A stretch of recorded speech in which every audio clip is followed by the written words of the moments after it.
എല്ലാവർക്കും വിനീത നമസ്കാരം. ശ്രീമദ് ഭാഗവതം ദശമസ്കന്ധോത്തരാർത്ഥം അധ്യായം 72 ശ്ലോകം 39 മുതൽ 48 വരെ 10 ശ്ലോകങ്ങൾ. ഈ 10 ശ്ലോകങ്ങളോട് കൂടിയിട്ട് ഈ 72ാമത്തെ അധ്യായം ഇവിടെ സമാപിക്കുകയാണ്. അങ്ങനെ ജരാസന്ധനും ഭീമസേനും കൂടി ആദ്യം ഭയങ്കര യുദ്ധം. രണ്ടുപേരും തുല്യ ശക്തിയോടുകൂടി യുദ്ധം ചെയ്യുക. രണ്ടുപേർക്കും തോൽവിയില്ല, ജയമില്ല. അങ്ങനെ കട്ടയ്ക്ക് നിന്നിട്ട് ഇങ്ങനെ യുദ്ധം ചെയ്തുകൊണ്ടിരിക്കുന്നു. 27 ദിവസം കഴിഞ്ഞു. ഭീമസേന അങ്ങോട്ട് മേലൊക്കെ വേദനിക്കാൻ തുടങ്ങി. രണ്ടുപേർക്കും ഉണ്ടാവും. ഭീമസേനൻ ഭഗവാനോട് പറയാണ്, എനിക്ക് വയ്യ കൃഷ്ണ, ജരാസന്ധന്റെ അടി കൊണ്ടിട്ടേ ഞാൻ തോറ്റു. അപ്പൊ ഭഗവാൻ ഉപായം പറഞ്ഞു കൊടുക്കും എങ്ങനെയാണ് ജരാസന്ധനെ വധിക്കേണ്ടത് എന്ന്. ശ്ലോകം 39. കൃഷ്ണായ വാസുദേവായ ഹരയേ പരമാത്മനെ പ്രണതക്ലേശനാശായ ഗോവിന്ദായ നമോ നമഃ. ഗംഗണപതയേ നമഃ. സംസരസ്വത്യൈ നമഃ. ഗുരുഭ്യോ നമഃ. ഓം നമോ ഭഗവതേ വാസുദേവായ. ഓം നമോ ഭഗവതേ വാസുദേവായ. ഓം നമോ ഭഗവതേ വാസുദേവായ. ശ്ലോകം 39. തയോരേവം പ്രഹരതോ സമശിക്ഷാബലൗജസോ നിർവിശേഷമഭൂലിയുദ്ധം അക്ഷീണജവയോർനൃപ.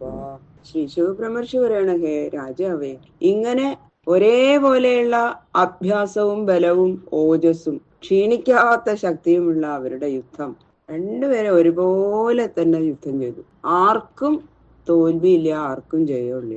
അങ്ങനെ ഏവം തയോർ മഹാരാജ യുദ്ധ്യതോ സപ്തവിംശതി ദിനാനി നിരഗൻ തത്ര സുഹൃദ്വന്നിശിതിഷ്ഠതോ.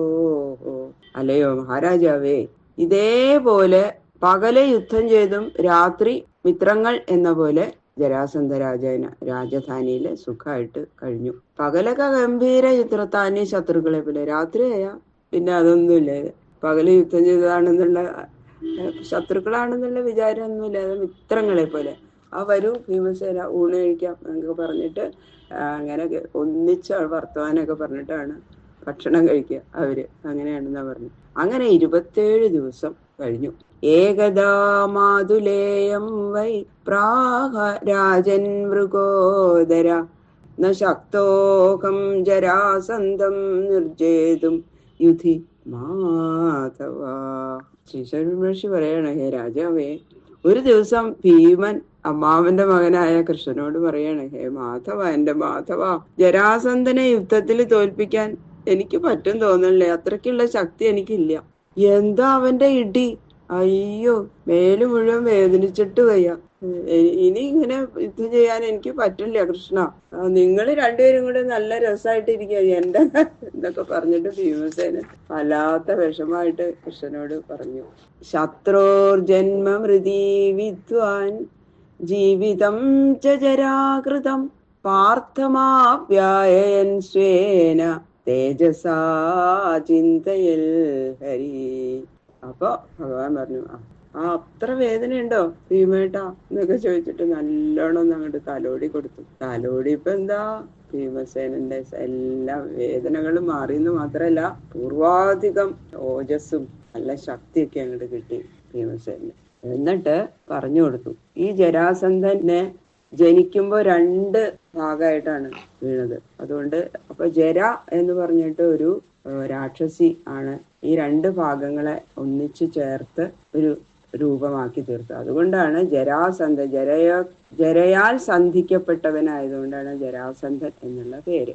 അങ്ങനെ ഭഗവാൻ തലോടിയിട്ട് തന്റെ സങ്കല്പ ശക്തി കൊണ്ട് ഭീമന് അധികമായിട്ടുള്ള ശക്തി, കൂടുതൽ ശക്തി അങ്ങോട്ട് ഭീമസേനന് കൊടുത്തിട്ട് തളർച്ചയൊക്കെ തീർത്ത് എങ്ങനെയാ ജരാസന്ധനെ കൊല്ലേണ്ട വിധം പറഞ്ഞു കൊടുക്കുകയാണ്. സഞ്ചിന്യാരിവധോപായം ഭീമസ്യാമോഘ ദർശന ദർശയാമാസ വിടപം പാടയൻ ഇവ സംജ്ഞയാ.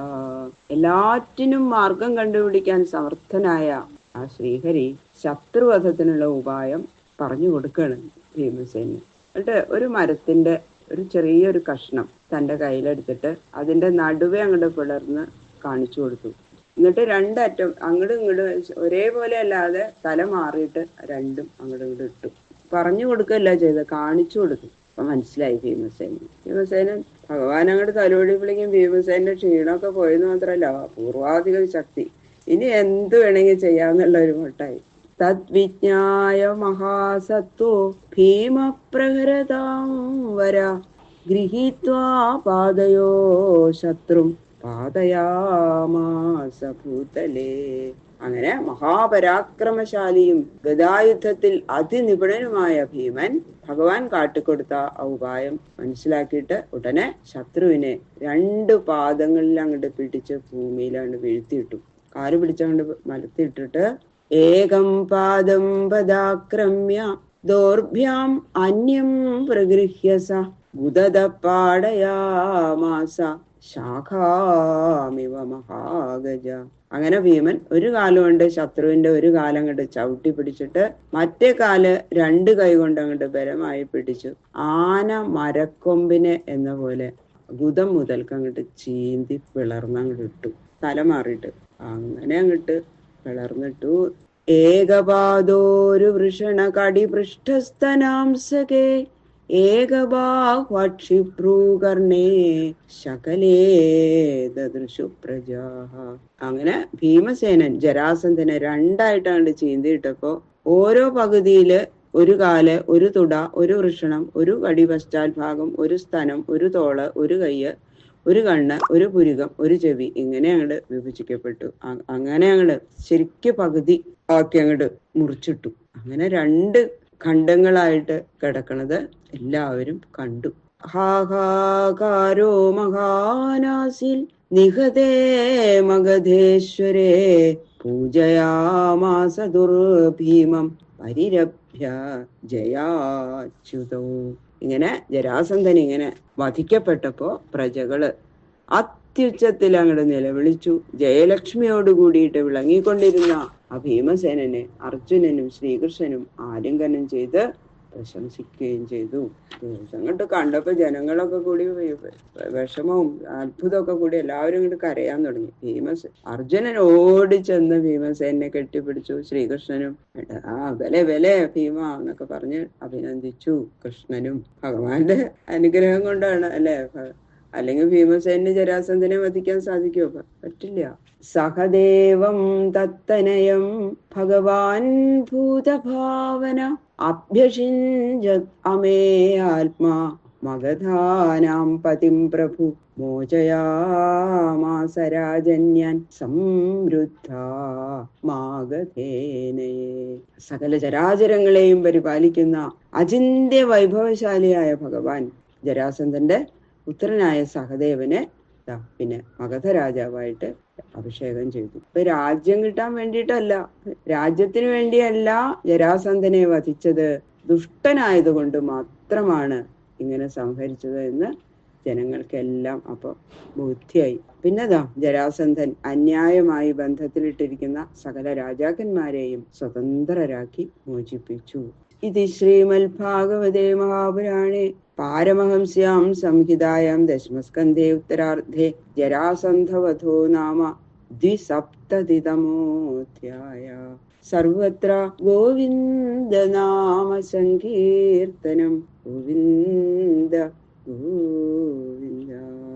ഈ 72ാമത്തെ അധ്യായം ശ്രീകൃഷ്ണ ഭഗവാന്റെ ശ്രീപാദങ്ങളില് സമർപ്പിക്കുന്നു. കായേന വാചാ മനസേന്ദ്രിയൈർവാ ബുദ്ധ്യാത്മനാ വാ പ്രകൃതേ സ്വഭാവാൽ കരോമി യത് യത് സകലം പരസ്മൈ നാരായണായേതി സമർപ്പയാമി. സർവം ശ്രീകൃഷ്ണാർപ്പണമസ്തു.